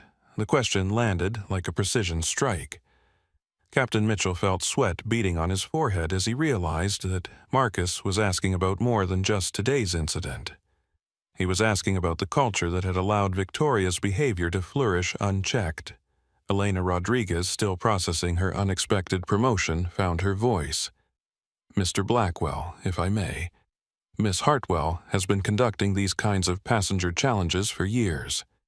This wasn't unusual behavior for her. It was just the first time she picked the wrong target." The implications of Elena's statement rippled through the cabin. Dr. Foster, still recording, recognized the significance immediately. This wasn't an isolated incident of poor judgment. It was evidence of a pattern of discrimination that had been institutionalized within the airline's operations.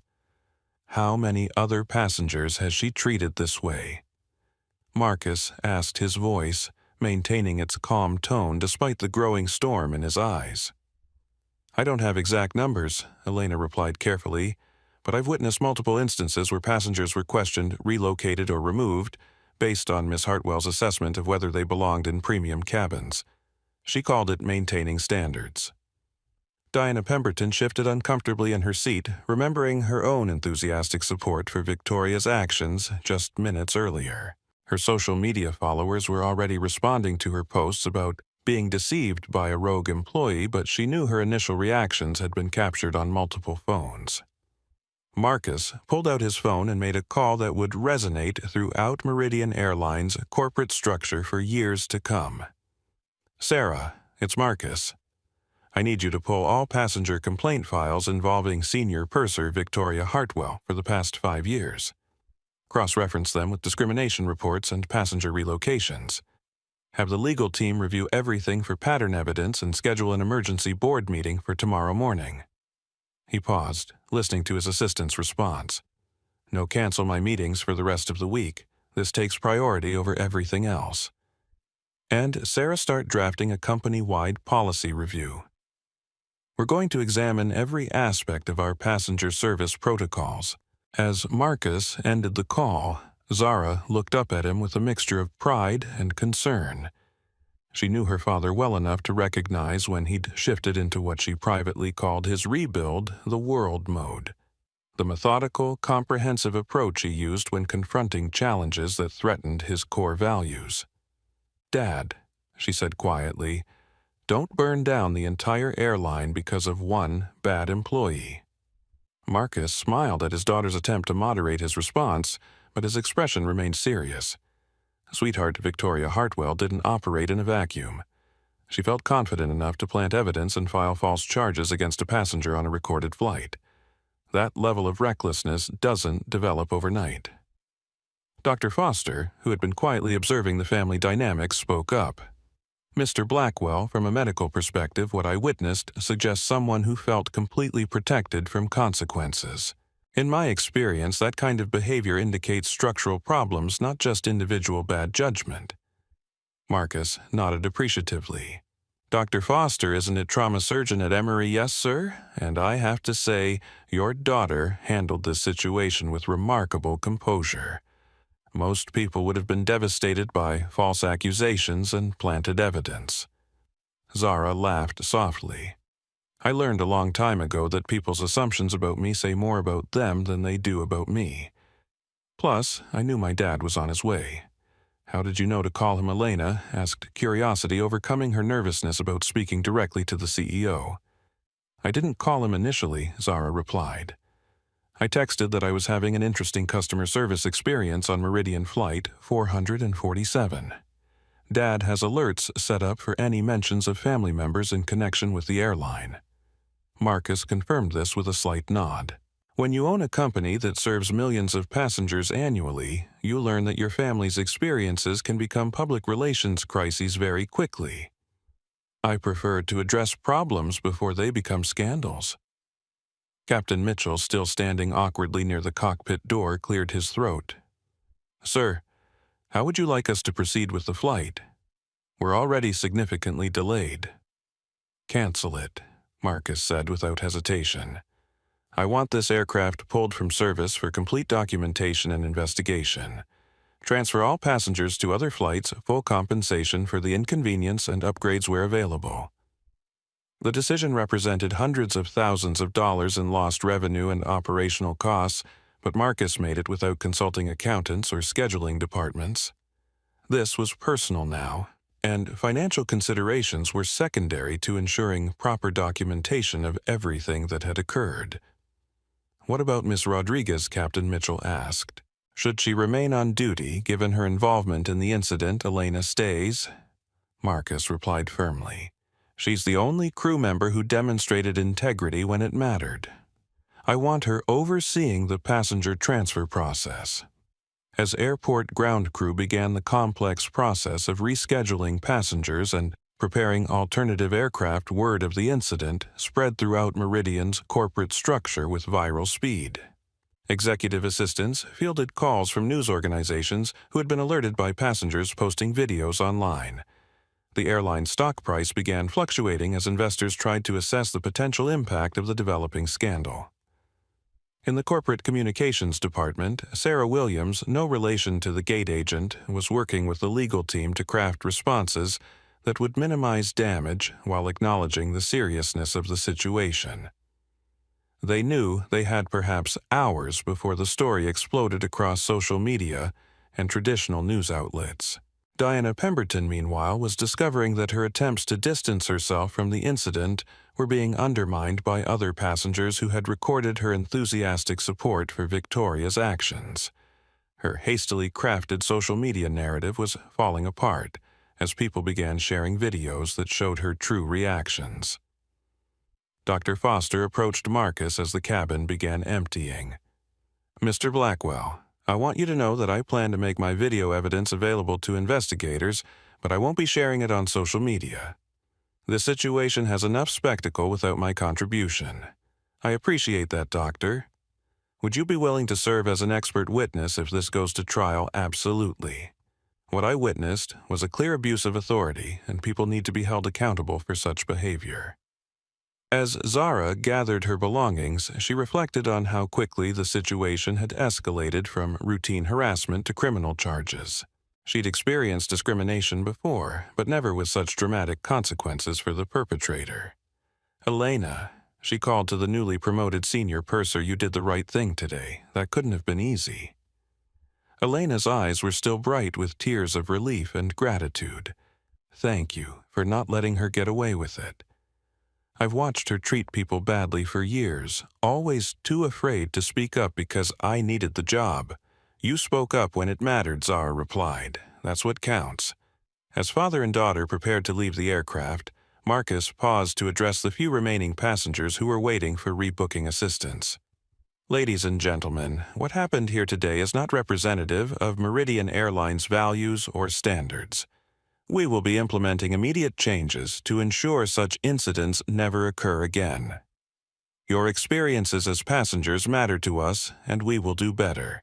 The simple acknowledgement of failure delivered without corporate deflection or legal hedging impressed those who heard it. In an era of manufactured apologies and non-responsibility, Marcus's direct acceptance of accountability stood out. As they walked down the jet bridge, Zara looked at her father with affection and slight concern. "So, what happens to Victoria now?" Marcus's expression was thoughtful, but implacable. "She'll face criminal charges for evidence tampering and filing false reports. Her employment with Meridian is terminated immediately, and she'll be placed on the federal no-fly list. Beyond that, her future is in the hands of the justice system. That seems like enough consequences for one day. For her, perhaps. But Zara, this wasn't just about one bad employee. This was about a system that allowed her to feel safe targeting passengers based on their appearance. That's a bigger problem, and it requires bigger solutions." As they reached the terminal, Marcus was already planning the comprehensive reforms that would reshape Meridian Airlines' passenger service protocols. Victoria Hartwell had intended to humiliate one passenger who didn't meet her arbitrary standards. Instead, she'd triggered a revolution that would change how the entire airline industry thought about discrimination, customer service, and accountability. The Fulton County District Attorney's Office had seen its share of high-profile cases, but the Victoria Hartwell prosecution was generating unusual attention from both media outlets and civil rights organizations. What had started as an airline incident was evolving into a test case for how institutions respond to internal discrimination. Assistant District Attorney Jennifer Martinez had been assigned to prosecute the case, and as she reviewed the evidence, she realized she had something rare in criminal law: multiple witnesses, video documentation, and a defendant who had essentially confessed through her actions. Victoria's attempt to manufacture evidence had been so brazen, so thoroughly documented, that building a case was less about proving guilt than about ensuring appropriate consequences. The defendant's behavior demonstrates a pattern of using her position to target passengers based on racial and socioeconomic profiling, Martinez explained to her supervisor. This wasn't a moment of poor judgment. It was calculated criminal behavior designed to support widespread discrimination. Meanwhile, Victoria sat in her attorney's office, still struggling to understand how her world had collapsed so completely. David Brennan, a public defender with 20 years of experience, was trying to prepare her for the reality of her situation. "Victoria, you were caught on video planting evidence. You coerced false testimony from another passenger. You filed charges you knew were fabricated. The prosecution has multiple witnesses and documentary evidence. We need to discuss plea options. But I was following procedures." Victoria insisted, her voice carrying the desperation of someone whose entire self-image was crumbling. "I was protecting the airline standards. Passengers like that don't belong in first class." David felt his own professionalism being tested by his client's continued refusal to accept responsibility. "Victoria, passengers like that was the CEO's daughter. You framed the owner's family member for theft. Even if your discriminatory motivations were legally defensible, which they aren't, you committed multiple felonies in the process." The attorney's blunt assessment finally penetrated Victoria's denial. She began to understand that her actions hadn't just violated airline policy or social norms, they had crossed the line into criminal behavior that would follow her for the rest of her life. At Meridian Airlines headquarters, Marcus Blackwell was conducting his own investigation with the thoroughness of someone who understood that institutional problems required institutional solutions. The preliminary report from Human Resources painted a disturbing picture of Victoria's 5-year tenure as senior purser. 17 formal complaints involving passenger discrimination, reported HR Director Michael Stevens, reading from a thick file. Multiple reports of passengers being relocated or removed based on subjective assessments of whether they belonged in premium cabins. 8 complaints specifically mentioned racial profiling. Marcus felt a cold anger building as he realized how completely his airline had failed its passengers. How were these complaints handled? Most were classified as passenger service disputes and resolved with standard form apologies and minor compensation. Miss Hartwell's supervisors noted the complaints in her file but described her as maintaining high standards for premium cabin experience. The euphemistic language revealed a deeper problem. Victoria's discriminatory behavior had been reframed as quality control rather than recognized as the civil rights violations they actually represented. Elena Rodriguez, adjusting to her new role as senior purser, was working with the training department to develop protocols that would prevent future incidents. Her first-hand experience with Victoria's methods gave her unique insight into how discrimination could be disguised as customer service. The key Elena explained to the training team is that she never used explicitly racist language. She talked about maintaining standards and appropriate passenger behavior, but everyone understood what she really meant. This coded language had allowed Victoria's superiors to avoid confronting the discriminatory nature of her actions, while still benefiting from her enforcement of unwritten racial hierarchies in premium cabins. Dr. Foster had provided his video evidence to both the criminal prosecution and Meridian's internal investigation. As a trauma surgeon, he was accustomed to documenting events that would later be scrutinized in legal proceedings, and his footage provided a frame-by-frame account of Victoria's evidence tampering. What struck me most, Dr. Foster told investigators, was how practiced she seemed. The way she maneuvered the bracelet, the confident tone when she discovered it. This felt rehearsed, like she'd done something similar before. His medical training had taught him to recognize patterns, and Victoria's behavior suggested someone who had refined her techniques through repetition. 3 weeks after the incident, Victoria's preliminary hearing attracted significant media attention. Civil rights organizations sent observers, airline industry publications covered the proceedings, and social media buzzed with commentary about discrimination in commercial aviation. Zara attended the hearing not out of vindictiveness, but from a sense that her presence was important for other passengers who had been targeted, but lacked the resources to fight back. "I want people to see that there are consequences for this behavior," she told the reporter who asked why she was attending. "For too long, passengers have been told to accept mistreatment as part of air travel. That needs to change." Victoria's appearance shocked those who had known her during her years with Meridian. The confident, controlling woman who had ruled first-class cabins with iron authority had been replaced by someone who looked diminished, uncertain, and profoundly lost. When called to enter her plea, Victoria stood on trembling legs and spoke in a voice barely above a whisper, "Guilty, Your Honor." The guilty plea triggered a wave of relief among Meridian's legal team, who had feared a prolonged trial that would keep the airline's discrimination problems in the headlines for months. But Marcus had already committed to comprehensive reforms, regardless of the legal proceedings.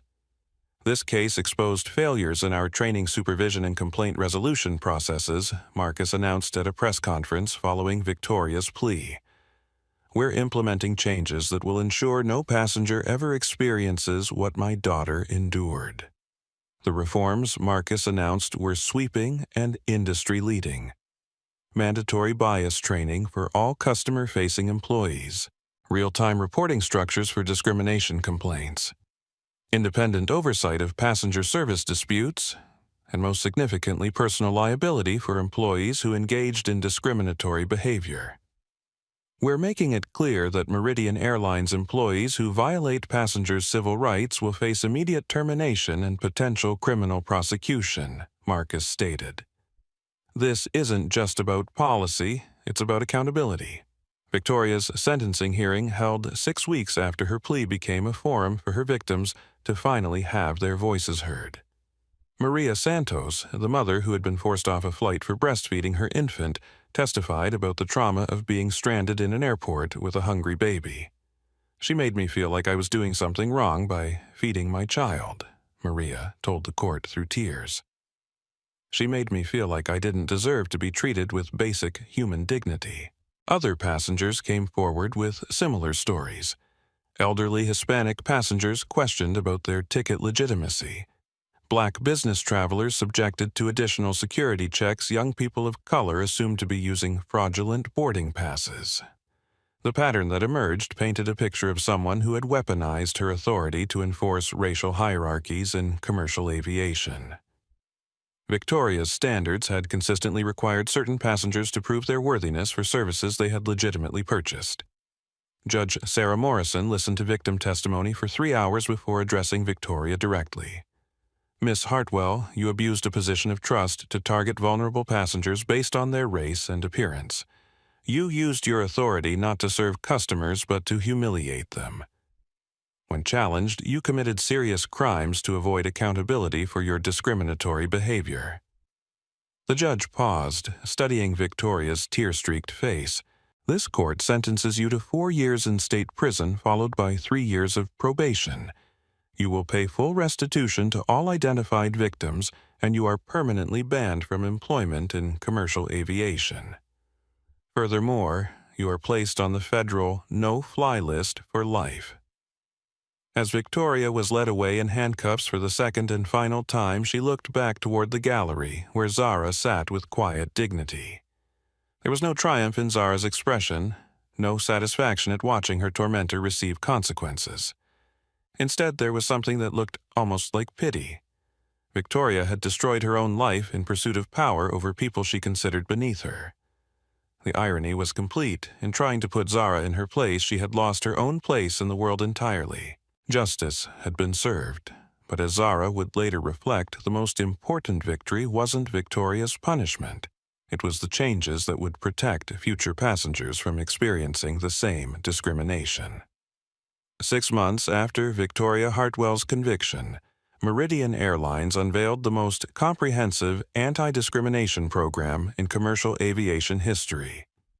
Marcus Blackwell had invested over $50 million in reforms that touched every aspect of passenger service from initial training through ongoing oversight and accountability measures. The centerpiece of the transformation was the Zara Protocol, named not for his daughter specifically, but for the principle that every passenger deserved to be treated with dignity regardless of their appearance, age, race, or perceived socioeconomic status. The protocol established clear guidelines for passenger interaction that eliminated the subjective judgments that had allowed discrimination to flourish. The old system relied on individual crew members' interpretations of appropriate passenger behavior, explained Dr. Amelia Washington, who had been retained as Meridian's Director of Equity and Inclusion. The Zara Protocol removes subjectivity by creating specific measurable standards for passenger service that focus on behavior rather than appearance. Elena Rodriguez, now serving as Senior Manager of Passenger Experience, worked directly with Dr. Washington to develop training programs that addressed both conscious and unconscious bias in passenger interactions. Her unique perspective as both a victim of workplace discrimination and a witness to institutional failure made her an invaluable advocate for meaningful reform. "We're not just telling employees not to discriminate," Elena explained to a group of airline industry executives who had come to study Meridian's reforms. "We're giving them tools to recognize their own biases protocols for handling challenging situations fairly and support structures that reward inclusive behavior rather than punishing it." The training program Elena and Dr. Washington developed was unlike anything previously implemented in commercial aviation. Rather than brief workshops or online modules, Meridian employees underwent intensive, ongoing education that included role-playing exercises, bias recognition, training conflict de-escalation techniques, and cultural competency development. More importantly, the training was backed by accountability measures that made discrimination professionally and financially costly for employees. Any crew member found to have engaged in discriminatory behavior faced immediate termination, personal liability for damages, and permanent employment bans throughout the industry. "We're making it clear that discrimination isn't just morally wrong. It's economically stupid," Marcus explained to the Wall Street Journal in an interview about Meridian's reforms. "Passengers of color represent billions of dollars in annual travel spending. Any airline that alienates those customers through discriminatory treatment is essentially giving away market share to competitors." The financial argument for inclusion resonated throughout the industry. Other airlines began quietly implementing their own anti-discrimination measures, recognizing that passenger loyalty increasingly depended on respectful treatment, regardless of demographic characteristics. Meridian's passenger reporting apparatus represented another innovation that other carriers studied and eventually adopted. Rather than forcing customers to navigate complex complaint procedures, The airline created multiple channels for real-time discrimination reporting, including anonymous text messaging online forms and direct communication with specially trained customer service representatives. The key insight Dr. Washington explained to a congressional subcommittee studying discrimination in transportation was that most passengers don't report discrimination because the complaint process is more burdensome than the original mistreatment. By making reporting simple and ensuring rapid response, we've created accountability mechanisms that actually function. The results were measurable and impressive. Within 6 months of implementing the new protocols, Meridian's customer satisfaction scores among passengers of color increased by 40%. Discrimination complaints dropped by 80%, not because discrimination was being hidden more effectively, but because it was being prevented more successfully. Perhaps most significantly, Meridian began attracting passengers and employees who had previously chosen other airlines specifically to avoid discriminatory treatment. The company's reputation for inclusive customer service became a competitive advantage that translated directly into market share and profitability. Marcus spoke about these changes at the annual Airlines for America conference, addressing an audience that included CEOs from every major carrier in the country. Some of you are wondering whether comprehensive anti-discrimination measures are worth the investment, he said, standing before the industry leaders who had initially been skeptical of his reforms.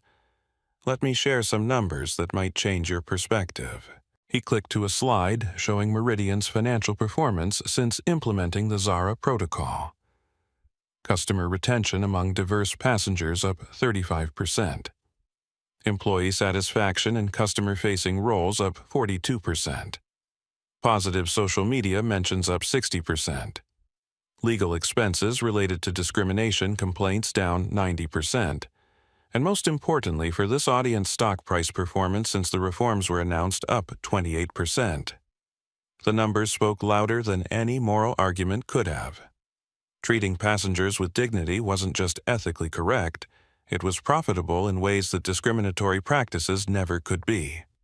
Other airlines began implementing versions of Meridian's protocols, though none matched the comprehensiveness of the original program. Industry publications started featuring articles about dignity-based customer service and inclusive aviation policies. Flight attendant training programs began emphasizing bias recognition and cultural competency alongside traditional safety procedures. The transformation wasn't limited to Meridian's internal policies.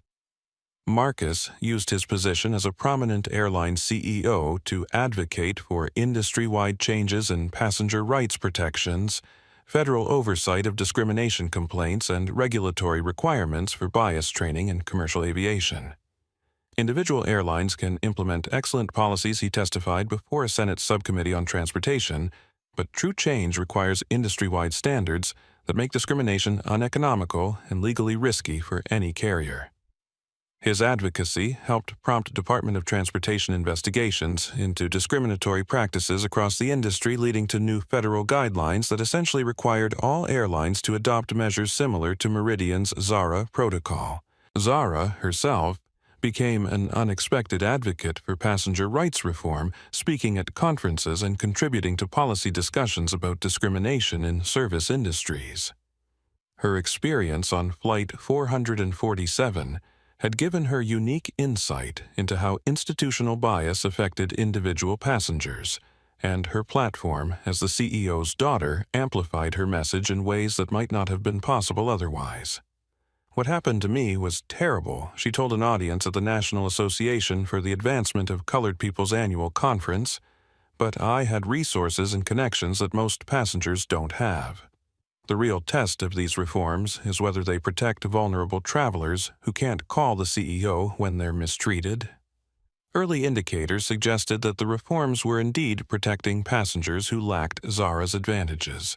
Discrimination complaints were being resolved more quickly, and fairly crew members were receiving better training on respectful passenger interaction, and most importantly, passengers from diverse backgrounds were reporting more positive travel experiences. The transformation of Meridian Airlines demonstrated that comprehensive institutional change was possible when leadership committed resources and attention to addressing discrimination as a business problem rather than just a public relations challenge. Victoria Hartwell's attempt to humiliate one passenger had inadvertently triggered reforms that would protect millions of travelers for years to come. Her abuse of authority had been thoroughly documented, prosecuted, and punished, but more importantly, it had been prevented from recurring through changes that addressed the root causes, rather than just the consequences of institutional discrimination. 3 years into her 4-year sentence, Victoria Hartwell sat in the common area of Georgia Women's Correctional Institution, struggling to understand how the woman she had been could have believed the things she'd once held as unquestionable truths. Prison had a way of stripping away the artificial constructs that allowed people to maintain comfortable delusions about themselves and their place in the world. Her cellmate, Maria Santos, the same woman she had forced off a flight for breastfeeding 3 years earlier, had been serving time for a drug possession charge that reflected the kind of targeting by law enforcement that Victoria was only now beginning to understand. The irony of their shared living situation had not been lost on either woman. "You really didn't think you were doing anything wrong, did you?" Maria asked one evening as they sat reading in their small shared space. The question wasn't accusatory. 3 years of shared meals, shared fears, and shared struggles had created an unlikely foundation for honest conversation. Victoria looked up from the sociology textbook she'd been studying as part of a prison education program. Reading about institutional racism, unconscious bias, and power dynamics through the lens of her own experiences had been a profoundly unsettling education. "I thought I was maintaining standards." Victoria admitted, her voice carrying the shame of someone who had been forced to confront the ugly truth about her own motivations. "I convinced myself that questioning certain passengers was about security, about protecting the airline's reputation. I never admitted to myself that it was really about protecting my own sense of superiority." Maria nodded thoughtfully. "My son is 8 now. When I get out next month, I'm going to have to explain to him why his mother was in prison. I've been thinking about how to help him understand that good people can do terrible things when they let fear and prejudice guide their decisions." The comment stung because Victoria recognized herself in it. She had never thought of herself as a bad person, even as she routinely humiliated passengers based on their race and appearance. She had constructed elaborate justifications that allowed her to maintain her self-image as a professional, simply doing her job well. Dr. Patricia Monroe, the prison psychologist who ran therapy groups for inmates dealing with issues of prejudice and institutional bias, had helped Victoria begin the difficult process of understanding how her own trauma had been weaponized against others. Growing up poor and being looked down upon doesn't excuse discriminating against others, Dr. Monroe had explained during one of their sessions. But understanding how your own experiences with classism and social rejection shaped your worldview can help you recognize why you felt the need to exclude others once you gained power. Victoria had resisted this analysis, initially clinging to the belief that her actions had been motivated by professional responsibility rather than personal psychology. But 3 years of intensive therapy, combined with the daily reality of being the powerless one in an institutional hierarchy, had gradually broken down her defensive narrative. She began to understand that her obsession with maintaining standards had been a way of ensuring that she would never again be the person being excluded, the person being looked down upon, the person being told she didn't belong. By becoming the gatekeeper, she had tried to guarantee her own permanent inclusion in spaces that had once rejected her. But the cost of that psychological safety had been the dignity and humanity of passengers who deserved better treatment than she had received as a child. Her attempt to escape her own experiences of discrimination had led her to perpetuate even worse discrimination against others. The education program Victoria participated in included courses on civil rights history, conflict resolution, and what prison administrators called community reintegration planning. The latter was designed to help inmates develop skills and perspectives that would reduce recidivism and help them contribute positively to society after release. Victoria found herself drawn particularly to courses on restorative justice approaches to addressing harm that focused on healing for victims and accountability for offenders rather than simple punishment. The concepts challenged everything she had believed about justice, responsibility, and redemption. Traditional punishment assumes that making someone suffer will prevent future wrongdoing, explained Professor James Liu, who taught the restorative justice course. But research shows that people change their behavior when they understand the real impact of their actions and develop empathy for those they've harmed. For Victoria, this meant confronting not just the legal consequences of her actions, but the human cost of her discrimination. She began writing letters to her victims, not seeking forgiveness, but acknowledging the pain she had caused and taking full responsibility for her choices. Most of the letters went unanswered, which Victoria understood and accepted. Some victims responded with anger, which she also accepted as appropriate and deserved. But a few, like Maria, engaged in correspondence that helped both women process their experiences and find paths toward healing. "I don't forgive you for what you did to me," Maria wrote in one of her letters, "but I appreciate that you're finally taking responsibility for it. Maybe that's enough for now." Victoria's release date approached with a mixture of anticipation and terror. She had no job prospects. Her conviction and placement on the no-fly list had effectively banned her from the airline industry, and few employers were willing to hire someone with her criminal history. She had lost her home, her savings, and most of her relationships. But she had gained something she hadn't possessed when she'd entered prison: a clear understanding of how her own pain had been transformed into a weapon against others, and a commitment to ensuring that such transformation never happened again. Dr. Monroe had helped Victoria develop a reintegration plan that included community service work with civil rights organizations, continued therapy to address the underlying issues that had driven her discriminatory behavior, and advocacy work with other service industry employees to prevent the kind of institutional bias that had flourished under her authority. Redemption, Dr. Monroe explained during their final session before Victoria's release, isn't about erasing the harm you've caused. It's about dedicating your life to ensuring that such harm doesn't happen again. Victoria left prison with that understanding, carrying both the weight of her victim's pain and the possibility of using her experience to prevent future discrimination.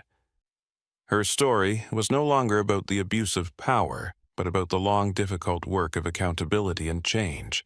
The Meridian Contemporary Art Gallery in downtown Atlanta had become one of the South's most prestigious venues for emerging artists, and tonight it was hosting Zara Blackwell's first major solo exhibition.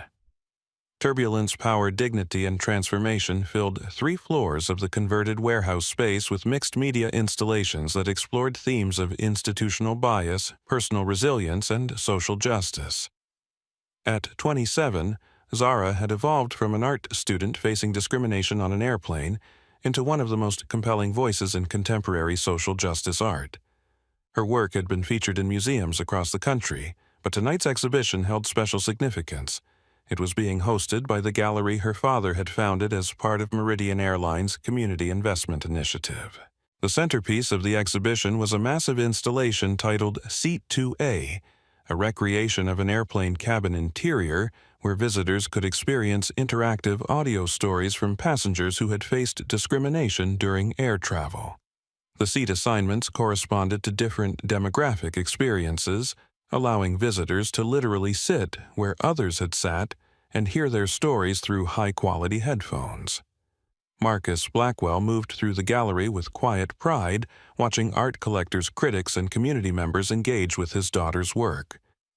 The transformation of both Zara and the airline industry over the past 5 years had been remarkable, but tonight felt like a culmination of lessons learned and progress achieved. Meister, Blackwell approached a young journalist from the Atlanta Journal-Constitution.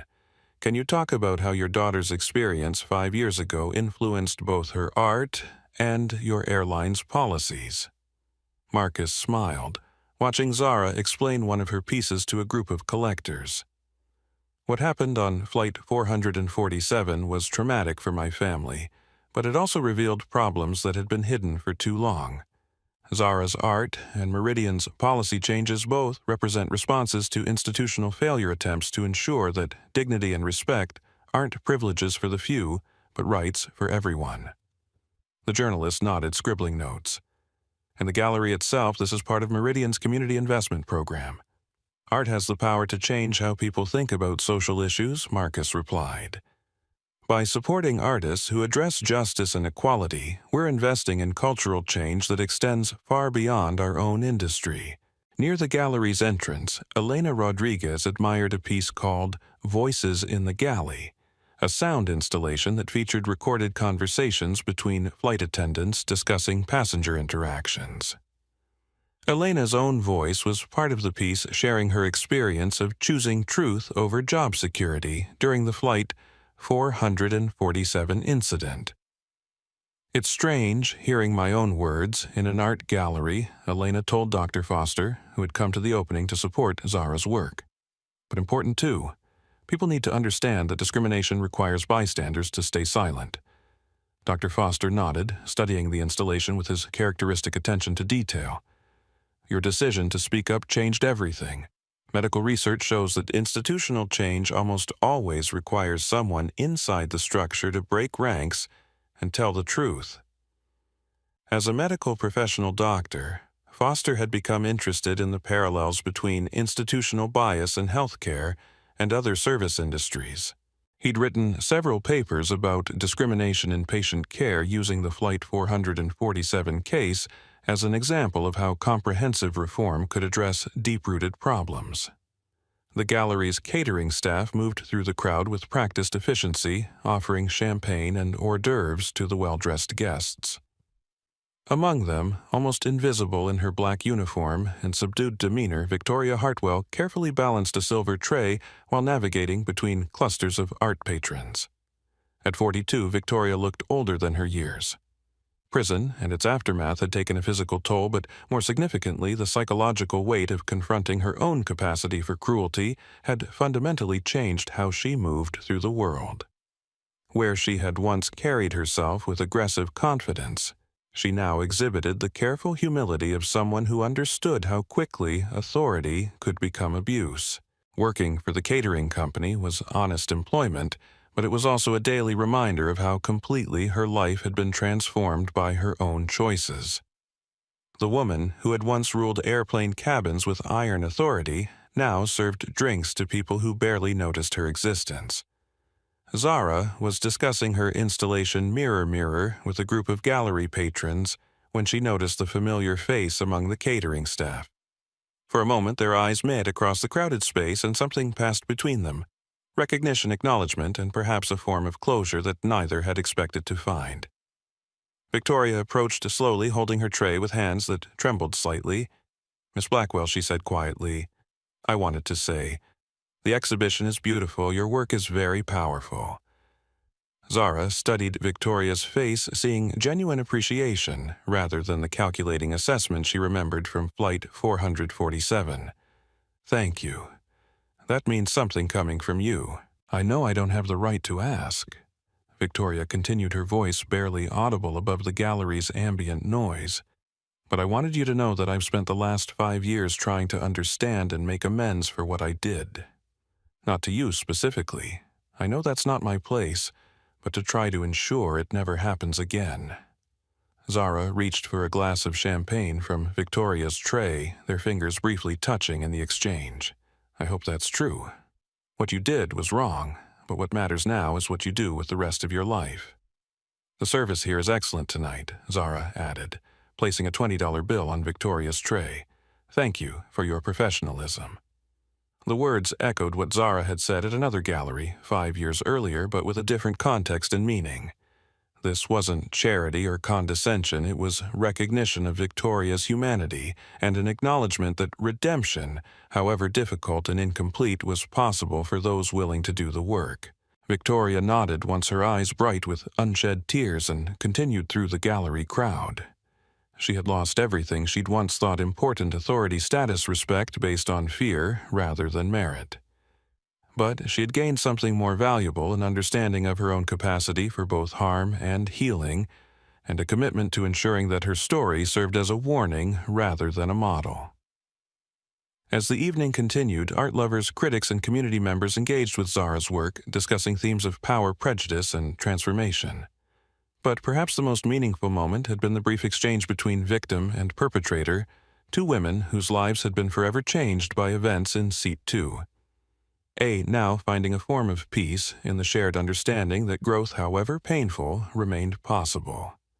The exhibition would run for 3 months, sparking conversations about discrimination justice and the ongoing work of creating a more equitable society. But the real transformation in hearts' minds and institutional practices would continue long after the artworks were taken down, a living testament to the power of truth, accountability, and the possibility of redemption through dedicated effort to make amends. This story serves as a reminder that character isn't defined by the price of your ticket or the color of your skin. It's revealed by how you treat others when you think no one is watching. Victoria Hartwell discovered that manufactured power crumbles quickly when confronted with authentic authority, and that the consequences of discrimination extend far beyond individual discomfort to institutional transformation. The changes at Meridian Airlines became an industry standard, protecting millions of passengers from the kind of humiliation Victoria had routinely inflicted. Sometimes justice isn't about punishment. It's about creating a world where such punishment becomes unnecessary because the underlying problems have been solved. If this story moved, you share it with someone who needs to remember that respect costs nothing but means everything. Hit that like button if you believe everyone deserves to be treated with dignity, regardless of their appearance or background. Subscribe to our channel for more incredible stories of justice and transformation that prove change is possible when people have the courage to stand up for what's right. Don't forget to turn on notifications so you never miss these powerful stories that remind us all that true leadership isn't about having power over others, but about using whatever power you have to lift others up, especially when they least expect it and most deserve it. Share this video with your friends and family, because sometimes the most important conversations start with the stories that make us think differently about the world around us. Your comments and engagement help these stories reach more people who need to hear them. Together, we can create a world where dignity, respect, and justice aren't the exception, they're the rule.